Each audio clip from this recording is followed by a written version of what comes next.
मेरा नाम शालू है। मैं मिडिल क्लास फैमिली से बिलोंग करती हूँ। घर में सारे भाई बहन से छोटी होने की वजह से मेरे माता पिता मुझसे बहुत प्यार करते थे। हम 3 बहनें और 2 भाई थे। मेरी सबसे बड़ी दीदी की शादी हो चुकी थी और दोनों भाइयों की भी शादी हो चुकी थी। दोनों ही अपनी पत्नियों के साथ अपनी जिंदगियों में काफी खुश थे। मेरे साथ वाली बहन का नाम वंदना था। हम दोनों बहनें एक दूसरे से बहुत प्यार करते थे। एक दिन कुछ ऐसा हुआ कि मेरी छोटी बहन वंदना गायब हो गई। घर वाले उसे ढूंढ ढूंढ कर परेशान थे और फिर हार मानकर सारे घर वाले एक तरफ को बैठ गए थे और उसे तलाश करना भी बंद कर दिया था। अब घर में मैं ही बची थी। मेरे सारे भाई बहन की शादी हो चुकी थी। अब मेरे माता पिता की नज़र मुझ पर थी। मेरे पेरेंट्स मेरी हर डिमांड्स को समय से पहले ही पूरी किया करते थे। मेरे मम्मी पापा को मेरी बहन की बहुत याद आती थी। मेरी बहन जब से इस घर से गई थी, मेरे माता पिता मुझसे और भी ज्यादा प्यार करने लगे थे। मुझे अपनी बहन के जाने का बहुत अफसोस था, मगर एक तरफ से खुशी भी थी कि मैं अपने माता पिता की नज़र में सबसे लाडली बन गई हूँ, क्योंकि मेरी बहन वंदना बहुत ज़्यादा टैलेंटेड लड़की थी, हर काम में सबसे आगे थी। इस वजह से मेरे पेरेंट्स और सारे भाई बहन उससे ज़्यादा प्यार किया करते थे। पर जब से वो गायब हुई थी, मेरे सारे भाई बहन और मम्मी पापा का सारा ध्यान मुझ पर आ गया था। जैसे ही मेरा इंटर कंप्लीट हुआ तो मेरी मम्मी को मेरी शादी की फिक्र हो गई थी, जबकि मैं अभी 19 साल की थी। मेरी मम्मी ने मेरे रिश्ते तलाश करना शुरू कर दिए थे। जब कोई मुझे देखने आता तो मैं अपनी मम्मी से यही कहती कि मुझे अभी आगे और पढ़ना है, मुझे शादी नहीं करनी थी। मगर मेरी मम्मी का यही कहना था कि अभी हम तुम्हारा रिश्ता फिक्स कर देते हैं, अभी शादी में 1 साल का समय लग जाएगा, हम तुम्हारी शादी इतनी जल्दबाजी में नहीं करेंगे, तुम बेफिक्र रहो। मेरे मना करने पर पापा मम्मी से कहा करते थे कि अभी बेटी की मर्जी नहीं है तो उसकी शादी मत करो, जब उसकी मर्जी होगी तब शादी कर देना। मेरे पापा को भी मम्मी यही कहती थी कि अभी शादी नहीं करूंगी, बस रिश्ता फिक्स कर दूंगी, और अच्छा रिश्ता मिलने में भी तो अभी समय लगता है। मैं चाहती हूँ कि मेरी बेटी जल्द से जल्द अपने घर की हो जाए। काश आज मेरी बेटी वंदना भी होती तो मैं इन दोनों बहनों की शादी साथ में कर देती। मम्मी बात बात पर वंदना को याद कर लिया करती थी और उनकी आंखें आंसुओं से भीग जाती थीं। मम्मी का कहना था कि लड़कियों को ज्यादा समय तक घर पर नहीं बैठाया जा सकता, उनके बड़े होने के बाद जल्द ही उन्हें अपने घरों का कर देना चाहिए। फिर मेरी दीदी और मेरे भाइयों का भी यही कहना था कि हमारी बहन जवान है और खूबसूरत है, ये कहीं भी जाती है तो लोग इसके रिश्ते के लिए टोकते हैं, और इस समय काफी सारे अच्छे रिश्ते इसके लिए आ रहे हैं, इसलिए आपको इसकी जल्द से जल्द शादी कर देनी चाहिए। दरअसल मेरी बहन वंदना मुझसे भी ज्यादा खूबसूरत थी। जब से वो गायब हुई थी तभी से लोगों का ध्यान मुझ पर जाने लगा था, क्योंकि जब हम दोनों बहनें साथ खड़े होते थे तो लोग कहते थे कि छोटी बहन से ज्यादा खूबसूरत तो बड़ी बहन है। मुझे ये बात बहुत बुरी लगती थी, पर मैं इस बात को बर्दाश्त किया करती थी, क्योंकि वंदना थी तो मेरी सगी बहन ही। फाइनली मेरा रिश्ता तय हो गया था, क्योंकि कुछ दिनों बाद लड़के वाले मुझे देखने के लिए आए थे। मुझे देखने के लिए लड़के की माँ, बहन और खुद लड़का भी आया था। मैं उनसे मिलने के लिए जैसे ही गेस्ट रूम में गई, लड़के की माँ मुझे देखकर बहुत मुस्कुराई थी। मेरी नज़र जैसे ही लड़के पर गई तो वो भी मुझे देखकर मुस्कुराने लगा। मैंने जल्दी से नज़र नीची कर ली थी। वो लड़का देखने में बहुत स्मार्ट और अच्छी पर्सनैलिटी का था। लड़के की माँ और बहन को मैं बहुत पसंद आ गई थी। थोड़ी देर उन लोगों से बातचीत करने के बाद मैं अपने कमरे में वापस आ गई थी। जब ये मेहमान चले गए तो मेरी मम्मी ने मुझे बताया कि उन लोगों को मैं बहुत पसंद आई हूँ और हमें भी लड़का पसंद आया है, इसलिए दोनों फैमिली ने तय किया है कि रिश्ते को फिक्स कर देना चाहिए। मेरी फैमिली को भी लड़का और उसकी फैमिली बहुत पसंद आई थी। मेरे घर वाले भी बहुत खुश थे। कुछ दिन बाद मेरी पूरी फैमिली भी लड़के के घर जाकर उसके घर और उसके परिवार के बारे में देखभाल करके आ गए थे। उनको सारी बातें अच्छी लगी थी। इस तरह से मेरा रिश्ता यहाँ विनोद नाम के लड़के के साथ तय हो गया था। लेकिन रिश्ता फिक्स करने से पहले मेरी भाभी और दीदी ने मुझसे मेरी मर्जी के बारे में पूछा था कि इस रिश्ते के लिए हाँ कर दी जाए या नहीं, क्योंकि मेरी फैमिली ऐसी नहीं थी कि लड़कियों को जबरदस्ती कहीं पर भी माता पिता अपनी मर्जी से झोंक दे। हमारे यहाँ शादी होने से पहले लड़की या लड़के से उसकी मर्जी को पूछा जाता था। मेरे ससुराल में सिर्फ 4 लोग थे, मेरे सास ससुर, मेरी नंद और मेरा होने वाला पति। मेरे घर वालों ने उसके बारे में मुझे सब कुछ बता दिया था कि वो कहाँ पर जॉब करता है, कितना कमाता है और उसकी फैमिली बैकग्राउंड कैसा है, ताकि मैं सारी बातें सोच समझकर उन्हें फाइनल जवाब दे सकूं। मैंने शर्माते हुए इन लोगों को जवाब दे दिया था कि जैसे आप लोगों की मर्जी, जैसा आप लोगों को ठीक लगे आप वैसा ही करो। मेरे इस तरह से शर्माने पर मेरी भाभी और दीदी मेरे जवाब को समझ गई थी कि मैं क्या कहना चाह रही हूँ। इस तरह से मेरा रिश्ता विनोद के साथ फिक्स हो गया था। मेरे पेरेंट्स बहुत खुश थे कि उनको अच्छा रिश्ता मिल गया। कुछ समय ऐसे ही गुजरता रहा। अभी मेरी छुट्टियां ही चल रही थी। मैंने आगे पढ़ने के लिए कॉलेज में एडमिशन नहीं लिया था। एक दिन मेरे ससुराल वाले हमारे घर पर आए थे और हमारी शादी की बात करने लगे। उनका कहना था कि हम लोग अब अपने बेटे की शादी करना चाहते हैं और अपनी बहू को अपने घर ले जाना चाहते हैं। मेरे मम्मी पापा ने तो अभी 1 साल के टाइम बाद मेरी शादी करने का फैसला किया था, मगर लड़के वालों के 6 महीने बाद ही जिद करने पर मेरे मम्मी पापा मेरी शादी करने को तैयार हो गए थे। इसी तरह से पूरे 1 महीने के अंदर जल्दबाजी की तैयारियों के बाद मेरी शादी हो गई थी। लेकिन इस दौरान मेरी पूरी फैमिली को वंदना की बहुत याद आई थी। वैसे तो मुझे भी वंदना की याद आ रही थी, क्योंकि वो मेरी बहन होने के साथ साथ मेरी बेस्ट फ्रेंड भी थी, पर मेरी मजबूरी थी कि मुझे उसे इग्नोर करना पड़ रहा था। मैं विनोद की पत्नी बनकर उनके घर आ गई थी। मेरी ससुराल में हर फैसिलिटी मौजूद थी। मैं अपनी शादीशुदा जिंदगी से बहुत खुश थी, क्योंकि विनोद एक बहुत अच्छे पति साबित हुए थे। मेरी सास भी बहुत अच्छी थी और मेरी नंद भी बहुत खूबसूरत और बहुत अच्छे बिहेवियर की लड़की थी। मेरे ससुर भी हमेशा मुझे अपनी बेटी की तरह ही समझते थे। इस घर में आने के बाद मुझे ऐसा लग रहा था जैसे मैं अपनी ससुराल में नहीं बल्कि दोबारा से अपने मायके में रह रही हूँ, क्योंकि मुझ पर किसी तरह की कोई रोक टोक नहीं थी और ना ही इस घर में मेरे साथ बहू जैसा बिहेवियर किया जाता था। पति भी बहुत अच्छा मिला था, बहुत प्यार करता था और मेरी हर बात को मुंह से निकलने से पहले ही पूरी कर दिया करता था। हमारे घर में नौकरानियां लगी हुई थी, इसलिए घर का भी कोई काम करने की जरूरत नहीं पड़ती थी।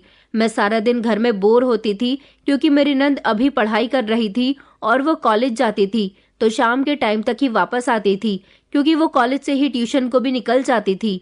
मेरे ससुर घर में ही रहते थे, क्योंकि वो घर से ही काम किया करते थे। इसीलिए मेरी सास ज्यादातर अपने पति के साथ ही रहा करती थी। मेरा पति भी सारा दिन ऑफिस में होता था, जिसकी वजह से मैं सारा दिन अकेले बोर होती रहती थी। फिर मेरे दिमाग में एक आइडिया आया कि क्यों ना मैं अपनी बोरियत को दूर करने के लिए घर में बच्चों को ट्यूशन पढ़ा लेती हूँ। इस तरह से मेरा टाइम पास हो जाया करेगा। मैंने जब इस बारे में अपनी सास से बात की तो उन्होंने मुझे परमिशन दे दी थी और मेरे पति ने भी मुझसे कुछ नहीं कहा था, क्योंकि वो तो हमेशा मेरी हर बात पर एग्री रहते थे। मैं बच्चों को ट्यूशन पढ़ाने लगी थी। काफी सारे बच्चे मेरे पास ट्यूशन पढ़ने आने लगे थे। वैसे भी टीचिंग करना मेरा शौक था, लेकिन मेरे पेरेंट्स ने कभी मुझे स्कूल जाकर टीचिंग करने की परमिशन नहीं दी थी। अब ससुराल में आने के बाद जब मैं बच्चों को ट्यूशन पढ़ा रही थी तो ये भी अच्छा लग रहा था, क्योंकि मेरा सारा दिन अच्छे से इन बच्चों के साथ इनको पढ़ाते पढ़ाते गुजर जाया करता था। मेरी जिंदगी बहुत अच्छी गुजर रही थी। मेरा पति मुझे हर हफ्ते मेरे मायके ले जाता था। वहां जाने के बाद मेरा मूड फ्रेश हो जाता था, क्योंकि मैं अपनी मम्मी से ससुराल की ढेर सारी बातें किया करती थी। मुझे इस तरह से खुश देखकर मेरे मम्मी पापा भी और मेरे भाई बहन भी बहुत खुश रहते थे। मेरे घर वाले बेफिक्र थे कि उनकी बेटी को अच्छा पति मिलने के साथ साथ एक बहुत अच्छी ससुराल भी मिली थी, जहां पर उनकी बेटी राज कर रही थी। मेरी सास मुझसे घर का कोई काम नहीं करवाती थी।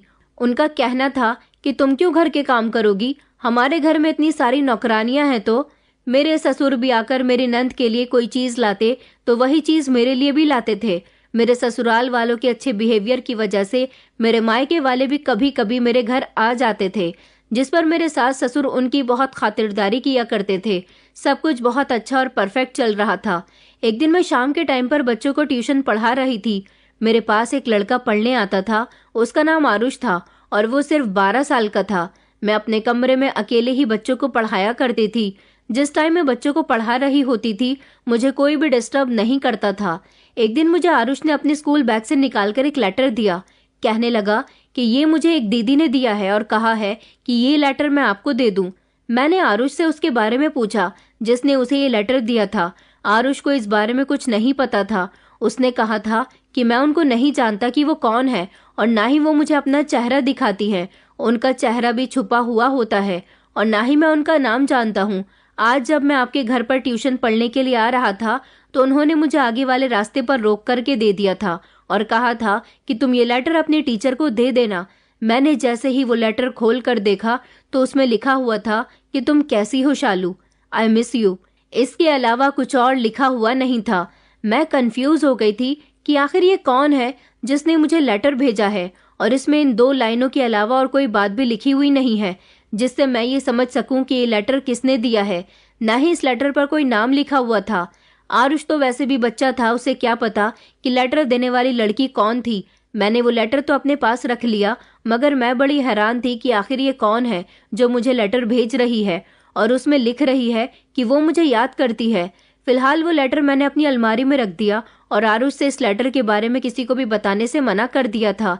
अगले दिन फिर से आरुष जब मेरे पास ट्यूशन पढ़ने आया तो उसने फिर से उसी टाइप का एक लेटर मुझे दिया और फिर से मैंने उसे खोल कर देखा तो उसमें वही सब कुछ लिखा था कि तुम कैसी हो, आई मिस यू। इन शब्दों का मतलब तो मैं अच्छी तरह से जानती थी, लेकिन इन शब्दों को लिखने वाला कौन था? उस बच्चे ने मुझे वही बताया कि वो लेटर उसको उसी औरत ने दिया है जिसने कल दिया था। मैंने आरुष से कहा कि कल तुम इस औरत का नाम पूछ कर आना कि ये कौन है। वो बच्चा था, इसके अलावा और मुझे कोई इन्फॉर्मेशन नहीं दे सकता था। और फिर जब दूसरे दिन मैंने आरुष से उस औरत का नाम पूछा तो आरुष ने बताया कि मैम, मेरे पूछने पर उन्होंने मुझे नहीं बताया कि उनका नाम क्या है। मैंने वो वाला लेटर भी अलमारी में रख दिया और हर लेटर की तरह उस लेटर में भी यही लिखा हुआ था कि तुम कैसी हो, आई मिस यू। मैं बड़ी परेशान हो गई थी। मुझे ये जानने में इंटरेस्ट होने लगा कि पता नहीं ये कौन औरत है जो मुझे रोज लेटर भेज रही है। अब मैं इसको देखना चाहती हूँ, आखिर इसमें क्या राज हो सकता है। कभी कभी मुझे ऐसा लगता था कि कहीं इस लेटर में कुछ गड़बड़ तो नहीं, पर लेटर में कुछ गड़बड़ कैसे हो सकती थी और किसी को मुझसे क्या दुश्मनी हो सकती है। हालांकि मेरे ससुराल वालों का बिहेवियर भी मेरे साथ बहुत अच्छा था और मैं उनके साथ बहुत खुश थी। इनमें से भी मेरे साथ ये सब कुछ कोई नहीं कर सकता था। मैंने अपनी सास और नंद से भी इस बारे में कोई बात करना ठीक नहीं समझा। फिलहाल मैं ये सब सोचते सोचते ना जाने कि इस समय नींद में खो गई। कुछ दिन तक ऐसा ही चलता रहा। मेरे पास ट्यूशन पढ़ने वाला आरुष नाम का बच्चा हर दिन मेरे पास एक लेटर लेकर आता था और उस लेटर में सेम एक ही बात लिखी होती थी और मैं उन सारे लेटर्स को अपनी अलमारी में एक बॉक्स में इकट्ठा करके रख रही थी। मैं अभी तक इस राज को जान नहीं पाई थी कि इसमें क्या बात छुपी हुई है। एक दिन मेरी कुछ तबीयत ठीक नहीं थी। जब मेरे पास बच्चे ट्यूशन पढ़ने आने लगे तो मेरा ध्यान गया कि मेरी तबीयत ठीक नहीं है, मुझे आज इन लोगों की छुट्टी कर देनी चाहिए। लेकिन फिर जब मैंने आरुष को आते हुए देखा तो मैंने सारे बच्चों की छुट्टी कर दी थी और सिर्फ आरुष को ही अपने पास रोक लिया था, क्योंकि आज मैं जानना चाहती थी कि आखिर इस लेटर के पीछे क्या राज है। अब मैं खुद को और ज्यादा परेशान नहीं करना चाहती थी।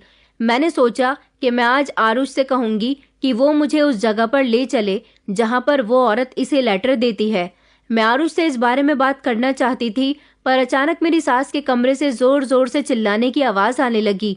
मैं जैसे ही भागते हुए अपनी सास के कमरे में गई तो उनकी तबीयत बहुत ज्यादा खराब हो गई थी। आरुष को मैंने घर जाने के लिए बोल दिया था, वो अपने घर जा चुका था। मैं और मेरे ससुर मेरी सास को अस्पताल लेकर चले गए थे। मेरी सास के पेट में तेज दर्द उठ रहा था, पर अस्पताल में इलाज होने के बाद वो ठीक हो गई थी।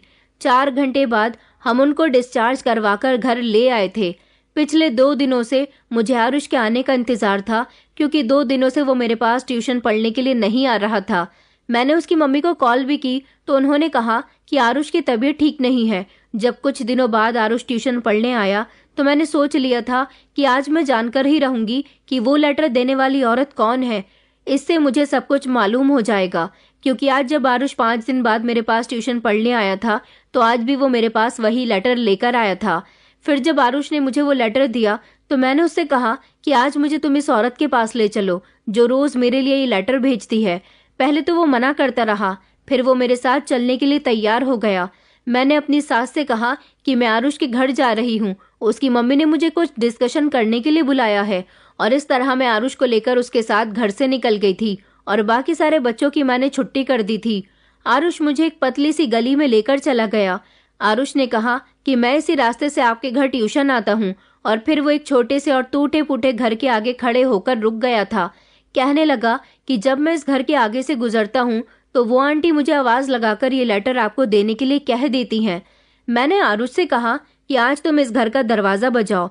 मैं थोड़ी सी दूरी पर जाकर खड़ी हो गई थी, क्योंकि मैं देखना चाहती थी कि आखिर वो कौन है। आरुष ने दरवाजा बजाना शुरू कर दिया था, मगर किसी ने दरवाजा नहीं खोला। मैं मायूस होने लगी कि मैं कितनी मुश्किल से बहाना बनाकर घर से निकली हूँ। अब अगर वो लेटर देने वाली औरत नहीं मिल सकी तो मुझे कोई जानकारी नहीं मिलेगी। आरुष ने दोबारा से दरवाजा बजाया। कुछ देर बाद दरवाज़ा खुला, लेकिन जैसे ही मेरी नज़र दरवाज़ा खोलने वाले इंसान पर पड़ी तो मेरे पैरों तले से ज़मीन निकल गई थी। मैं डर कर जल्दी से दीवार की आड़ में छुप गई, क्योंकि वो कोई और नहीं बल्कि मेरी बड़ी बहन वंदना थी, जो मेरी बहन होने के साथ साथ मेरी बेस्ट फ्रेंड भी हुआ करती थी। हम दोनों बहनें बचपन से ही एक दूसरे के साथ फ्रेंड्स की तरह रहे थे और हम दोनों ज़्यादातर एक ही जैसी चीज़ को पसंद करते थे, एक ही स्कूल में पढ़ते थे, एक जैसे ही कपड़े बनाते थे और एक ही क्लास में पढ़ा करते थे। मेरी बहन वंदना मुझसे भी ज़्यादा खूबसूरत थी। स्कूल में हर कोई यही कहता था कि छोटी बहन से ज़्यादा बड़ी बहन वंदना खूबसूरत है। लोगों की इन बातों से मेरे दिल में अपनी बहन के लिए थोड़ी थोड़ी नफरत पैदा होने लगी थी, क्योंकि मेरी बहन बहुत ज़्यादा टैलेंटेड थी। वो हर चीज़ में परफेक्ट थी, जबकि मैं सिर्फ एक नॉर्मल सी लड़की थी जो हमेशा टीवी देखने में बिजी रहती थी। वंदना मम्मी के साथ घर के काम में भी हाथ बटाती थी और उसे काफ़ी सारे काम भी आते थे। वंदना के होते हुए मेरे मम्मी पापा भी सबसे ज़्यादा उसकी ही तारीफ किया करते थे, लेकिन वंदना सबकी फेवरेट होने के साथ साथ मेरी भी फेवरेट थी। मेरा उसके बिना दिल नहीं लगता था, क्योंकि स्कूल में भी मेरी उसके अलावा कोई दोस्त नहीं थी और घर में भी हम दोनों खूब इंजॉय करते थे। अगर कभी किसी वजह से वंदना स्कूल नहीं जाती तो मैं भी स्कूल नहीं जाती थी, क्योंकि उसके बिना स्कूल में मैं सारा दिन बोर होती थी। मेरे अलावा वंदना की कोई भी दोस्त नहीं थी। हमारी क्लास की लड़कियां भी हम दोनों बहनों की मोहब्बत से जलती थी। सारे बहन भाइयों में इतनी मोहब्बत नहीं थी जितनी हम दोनों बहनों में थी। सारे रिश्तेदार हमारी मोहब्बत की मिसाल दिया करते थे। शाम को अक्सर हम छत पर बैठकर पढ़ाई किया करते थे। मुझे कुछ समझ नहीं आता तो मैं वंदना से पूछ लिया करती थी, क्योंकि वंदना मेरा हर कदम पर साथ देती थी। वो बड़ी ज़रूर थी, पर बड़े होने का हमेशा फ़र्ज निभाती थी। मेरे बहुत सारे काम भी किया करती थी। मम्मी हमेशा यही कहती थी कि वंदना से कुछ सीखा करो। मम्मी पापा हर चीज़ का क्रेडिट वंदना को दिया करते थे। मैं तो उनकी बात को एक कान से सुनकर दूसरे कान को निकाल दिया करती थी, मगर मुझे कभी कभी वंदना की तारीफ बहुत बुरी लगती थी। हमारी नानी का घर काशीपुर में था, जो कि हमारे घर से काफ़ी दूर था। मुझे काशीपुर जाना बिल्कुल भी पसंद नहीं था, क्योंकि हमारी नानी के यहाँ बहुत ज़्यादा शोर शराबा रहता था। वहाँ मेरे कजिन की शादी थी। वैसे तो वहाँ पर हमारी पूरी फैमिली को ही शादी में जाना था, मगर मेरी बड़ी दीदी प्रेग्नेंट थी, इसलिए वो शादी में नहीं जा रही थी और मैं भी शादी में नहीं जाना चाहती थी। वंदना तो जाने के लिए तैयार थी। उसने मुझसे नानी के घर जाने के लिए बहुत जिद की थी, पर मैं नहीं जाना चाहती थी। सब लोग काशीपुर चले गए थे और मैं अपनी बड़ी दीदी के घर चली गई थी, क्योंकि सब लोग 3 दिन के लिए वहां पर गए थे। मैं अकेली घर पर इतने समय तक नहीं रह सकती थी और अकेले रहने की मुझे कभी मेरे पेरेंट्स परमिशन भी नहीं देते। जब मेरी पूरी फैमिली नानी के घर से वापस आई तो मैंने नोटिस किया कि वंदना बहुत खुश नजर आ रही थी। वंदना अपना हर सुख दुख मेरे साथ शेयर करती थी और मैं भी ऐसे ही थी। मैंने जब वंदना की इस खुशी की वजह पूछी तो उसने मुझे खुशी से बताया कि नानी के घर पर एक लड़का उसे शादी में मिला था, जो कि बारात की तरफ से आया था। उसने वंदना को पसंद कर लिया था। वंदना भी उसे पसंद करने लगी थी और चाहने लगी थी। इस तरह इन 3 दिनों में उन दोनों के बीच अच्छी बातचीत हो गई थी और दोनों ने एक दूसरे के मोबाइल नंबर भी शेयर कर लिए थे। वंदना ने बताया कि सबसे अच्छी और खुशी की बात यह है कि वो लड़का हमारे अपने ही शहर का रहने वाला है और वो भी हमारी ही तरह हमारी कजिन के ससुराल वालों की तरफ से बारात में गया था। वो मेरी कजिन के पति का दोस्त था। इस तरह से उन दोनों के बीच अच्छी जान पहचान हो गई थी। वंदना उस लड़के के सपने अपनी आंखों में सजाने लगी थी। वंदना ने कहा कि मेरी उससे बहुत अच्छी फ्रेंडशिप हो गई है। वो देखने में बहुत स्मार्ट है और अच्छी फैमिली से है। उस लड़के का नाम मुकुल है। उन दोनों ने एक दूसरे को पहली ही नज़र में पसंद कर लिया था। उस समय हम दोनों हाई स्कूल में थे और हमारी उम्र भी कम थी। हमें ज़्यादा अकल भी नहीं थी। मैंने वंदना से कहा कि तुम मुझे भी मुकुल से मिलवाना। वंदना कहने लगी कि छुट्टियां खत्म होने के बाद जब हम स्कूल जाएंगे तो स्कूल के बाद मुकुल वंदना से एक रेस्टोरेंट में मिलने के लिए आएगा। वो वहां पर मुझे भी ले जाएगी और मेरी मुलाकात मुकुल से करवा देगी। अब वंदना हर दिन मुझसे मुकुल के बारे में ही बातें किया करती थी। उन दोनों की फ़ोन पर हर रोज़ घंटों के हिसाब से बातें हो रही थी। वंदना मेरी बेस्ट फ्रेंड थी, इसलिए जब वो फ़ोन पर बातें किया करती थी तो मैं पहरा दिया करती थी कि कहीं उसे फ़ोन पर बातें करते हुए कोई देख न ले। फिर जब हमारे स्कूल की छुट्टियां खत्म हो गईं और हमने स्कूल जाना शुरू कर दिया तो वंदना ने मुझे मुकुल से मिलवा ही दिया था। वंदना को पता था कि आज स्कूल की छुट्टी पर मुकुल उससे मिलने के लिए आएगा, इसलिए हम दोनों बहनों ने मम्मी से कह दिया था कि आज हमारी एक्स्ट्रा क्लासेस हैं, इसलिए आज हमें घर आने में लेट हो जाएगा। हम दोनों बहनें एक दूसरे के साथ रहते थे, इसलिए मम्मी पापा को हमारी ज्यादा फिक्र भी नहीं होती थी। फिलहाल हम दोनों मुकुल से मिलने के लिए स्कूल के रास्ते पर पड़ने वाले एक रेस्टोरेंट में चले गए थे। कुछ देर बाद मुकुल भी वहां पर आ गया था। जब मैंने मुकुल को देखा तो मैं उसे देखती ही रह गई थी। वो मुझे बहुत अच्छा लगा था। उसकी बातचीत करने का स्टाइल और उसकी स्मार्टनेस मुझे बहुत इम्प्रेस कर रही थी। वो ऐसा ही था जैसे मैं एक आइडियल अपने लिए सोचती थी, पर कब मेरे दिल में मुकुल के लिए दीप जलने शुरू हो गए मुझे पता ही नहीं चला।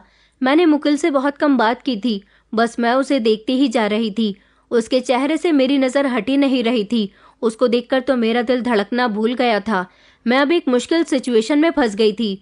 मैं उस दिन तो वंदना और मुकुल से बातचीत करने के बाद वंदना के साथ घर वापस आ गई, मगर बार बार मुझे ऐसा लग रहा था जैसे मेरा दिल मुकुल के पास रह गया। आज मुझे जो बेचैनी महसूस हो रही थी वो मैंने कभी महसूस नहीं की थी। मैं जब वंदना की तरफ देखती तो वो मुकुल के लिए बहुत सीरियस और खुश थी। मेरी तो अजीब सी हालत हो रही थी, क्योंकि मैं भी मुकुल जैसा ही पार्टनर चाहती थी। जब जब मेरे सामने वंदना कॉल पर मुकुल से बात करती तो मेरा मन करता कि मैं उससे मोबाइल छीन लूं और वंदना को मुकुल से दूर कर दूं और खुद उससे बात करने लगूं। अब धीरे धीरे मुझे वंदना से नफरत होने लगी थी। मैं मुकुल के प्यार में पूरी तरह से डूब चुकी थी। मेरी आंखों के सामने बार बार मुकुल का प्यारा सा चेहरा आ रहा था। मेरा दिल था कि मेरे काबू में नहीं था। एक जादू था जो मुझ पर छा गया था। और अब मैं ये भी सोच रही थी कि वंदना और मुकुल एक दूसरे को पसंद करते हैं, फिर मेरी जगह उनके बीच कहीं नहीं बन रही थी, और यही ख्याल मुझे बार बार तड़पाकर रख देता था।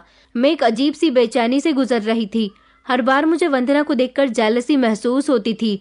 ऐसा लगता था जैसे वंदना मेरी ही चीज पर कब्जा किए हुए बैठी है। मेरी बेचैनी की वजह किसी को पता नहीं थी, लेकिन वंदना मेरी हालत देखकर मुझसे इसकी वजह पूछती थी, पर मैं उसे इस बारे में क्या बताती कि मैं क्या चाहती हूँ। मैंने ये बात किसी को नहीं बताई थी। मैं अंदर ही अंदर वंदना को मुकुल के करीब जाता देखकर घुट रही थी। अब हर रोज वंदना स्कूल से छुट्टी के बाद मुकुल से मुलाकात करती थी। वो दोनों आपस में बातें करते थे और मैं एक तरफ बैठ जाती थी। मुझे उन दोनों को एक साथ देखकर बहुत गुस्सा आता था।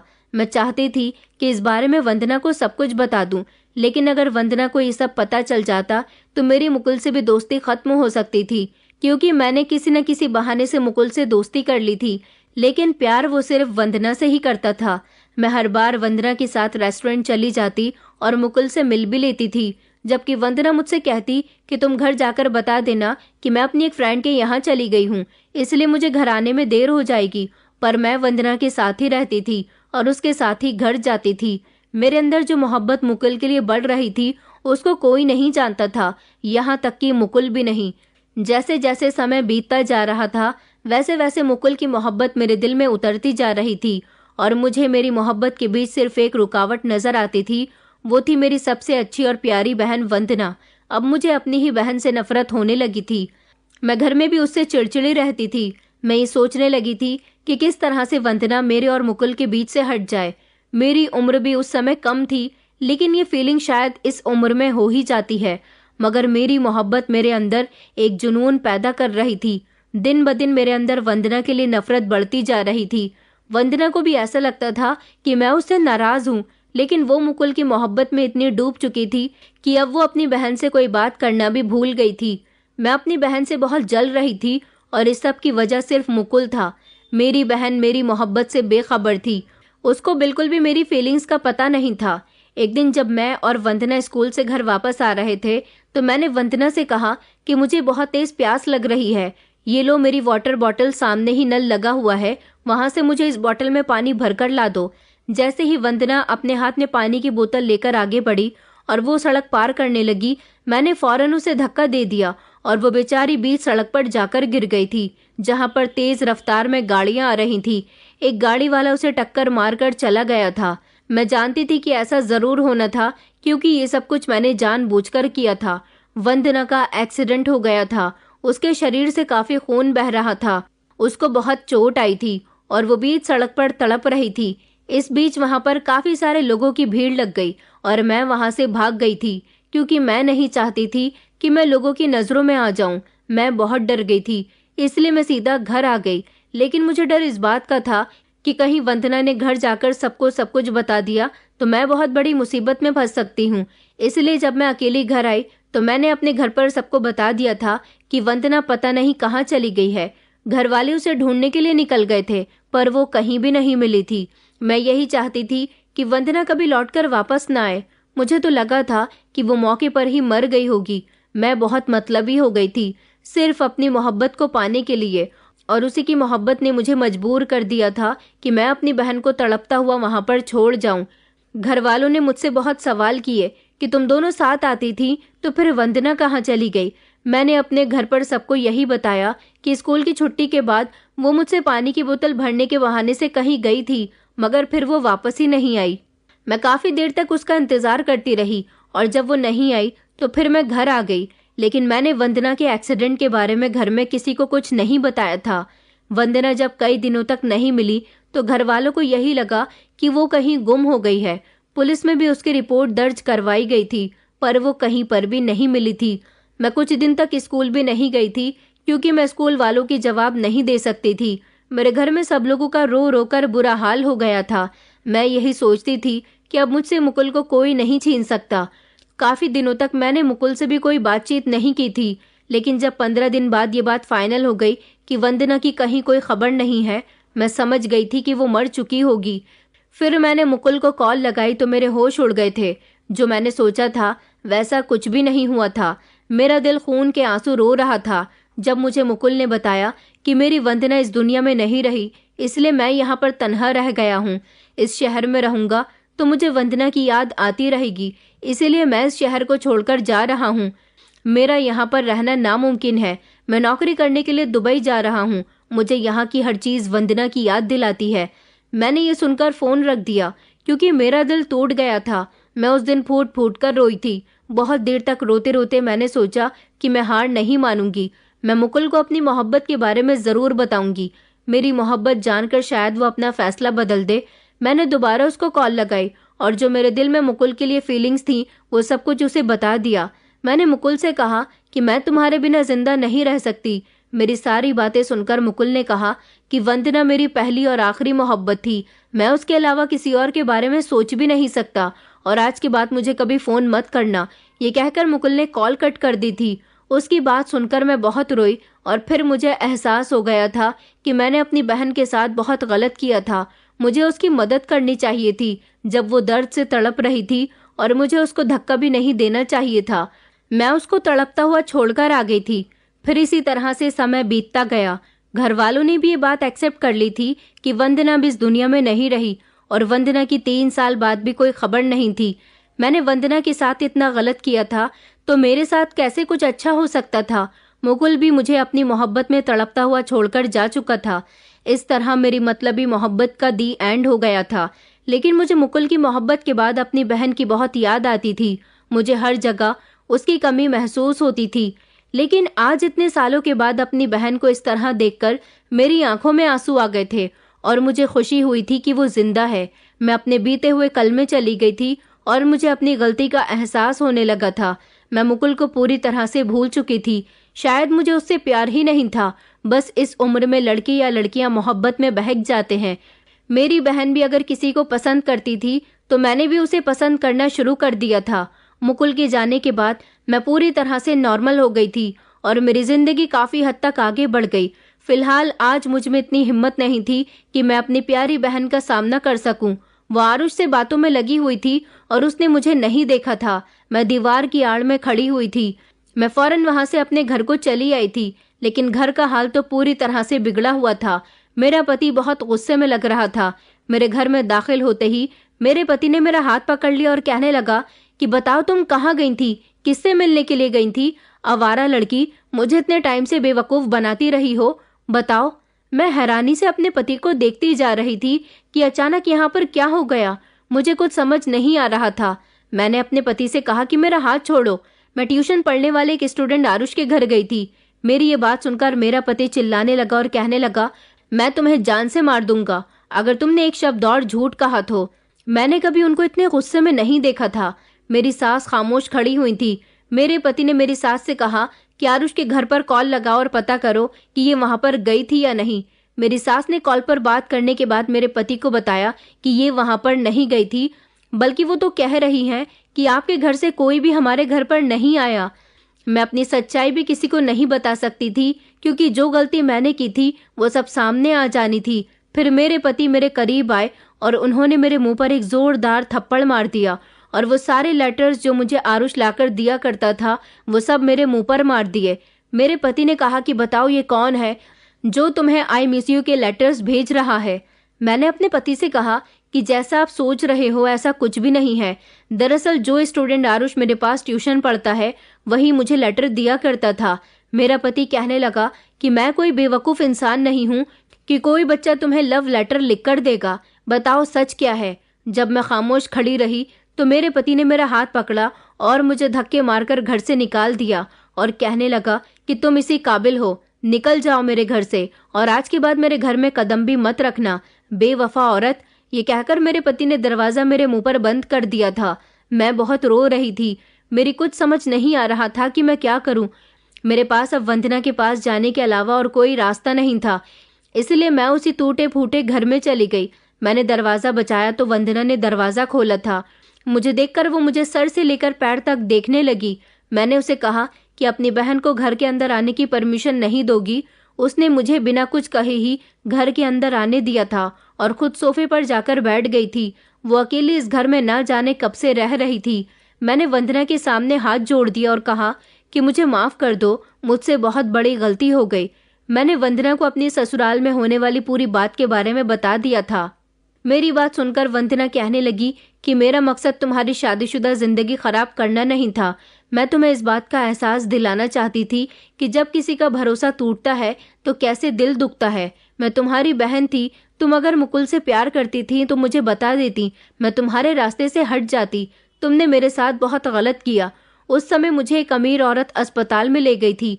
मैं पूरे 2 महीने कोमा में रही और एक्सीडेंट हो जाने की वजह से मैं अपना दिमागी संतुलन भी खो चुकी थी। मेरी याददाश्त काफी समय बाद आई थी।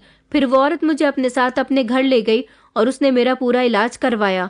जब मैं बेहतर हुई तो मैंने मुकुल को कॉल की। मुकुल ने मुझे बताया कि वो और मेरे परिवार वाले यही समझते हैं कि मैं मर चुकी हूँ और उन्होंने मुझे बहुत तलाश किया, मैं कहीं भी नहीं मिली। मुकुल ने कहा कि अब मैं नौकरी के लिए दुबई चला गया हूँ, मेरा वहां से आना पॉसिबल है, इसलिए तुम मेरे एक दोस्त के घर में रह लो।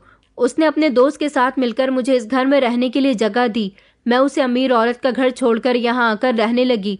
फिर मुकुल ने मुझे तुम्हारी भी सच्चाई के बारे में बता दिया कि तुम मुकुल से प्यार करती थी और मैं समझ गई कि यही वजह थी कि तुमने चलती हुई सड़क पर मुझे धक्का दे दिया और मुझे वहां पर तड़पता हुआ छोड़कर गई थी। मुझे पता चला कि तुम्हारी शादी हो चुकी है, इसलिए मैंने तुम्हारे साथ ये सब कुछ किया। मैंने वंदना के आगे हाथ जोड़ लिए थे और कहा था कि प्लीज मेरा घर बचा लो। वंदना के दिल में आज भी मेरे लिए पहले जितनी ही मोहब्बत थी। मुझे ऐसे फूट फूट कर रोते हुए देखकर उसने मेरा घर बचा लिया था। वो मेरे घर आ गई और उसने मेरे पति को सब कुछ बता दिया था।